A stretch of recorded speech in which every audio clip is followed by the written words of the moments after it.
আসসালামু আলাইকুম। অনেকে বলে যে তুমি একা, স্বামী নাই, সন্তান নাই, তো কারো বাসায় তো কাজ করলে পারো।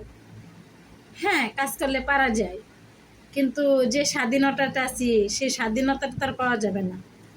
আজকে মন চাইছে এবেলা দোকান নিয়ে যাব না, ঘুম পারবো, কিন্তু মানুষের বাড়িতে কাজ করলে তো এটা হবে না। হবে, ওদের মন ইচ্ছে কাজ করতে হবে, ওদের মন ইচ্ছে চলতে হবে, ওদের মন ইচ্ছে কাজকর্ম ওদের মনের মতন হইতে হবে। অনেক সমস্যা। যাই হোক, এখন আমি ব্যবসা করি টুকিটাকি।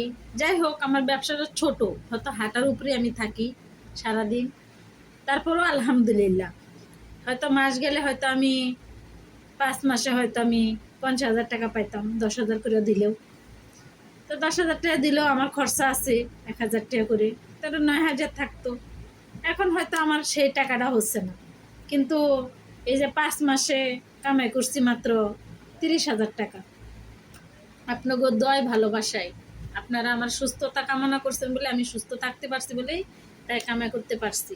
আর যদি না দোয়া করতেন তাহলে আমি পারতাম না। যাই হোক, আমি সকালে চা বিক্রি করি, দুপুরে 8টার মধ্যে এসে আমি 12টা 1টা পর্যন্ত আমি ঘুমাইতে পারি। 1টার পরে আবার আমি চা বিক্রি করি, আবার 4টা 4:30টার মধ্যে আমি বাসায় এসে পড়ি। আইসা গা গোসল ধুয়ে বেকারির মাল নিয়ে দোকানের যা আছে সব গুছিয়ে গেছে, আমি আবার 7টার মধ্যে ঘুমায় পড়ি।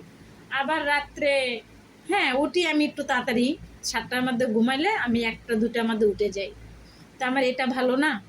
নিজের স্বাধীনতা পাওয়া যেতেছে। আজকে মন চাইছে আমার ঘুরতে যাবো, একটু ঘুরতে পারবো। আর মানুষের বাড়িতে কাজ করলে ওগুর অনুমতি নিতে হবে। মোবাইলটা ধরতে গেলেও মনে হয় যে অগর ময়লা, আর অগর মোবাইল তো দামি, ময়লা না। আর আমাদের তো মোবাইল কম দামি, আমাদের মোবাইল ধরতে গেলেও ময়লা।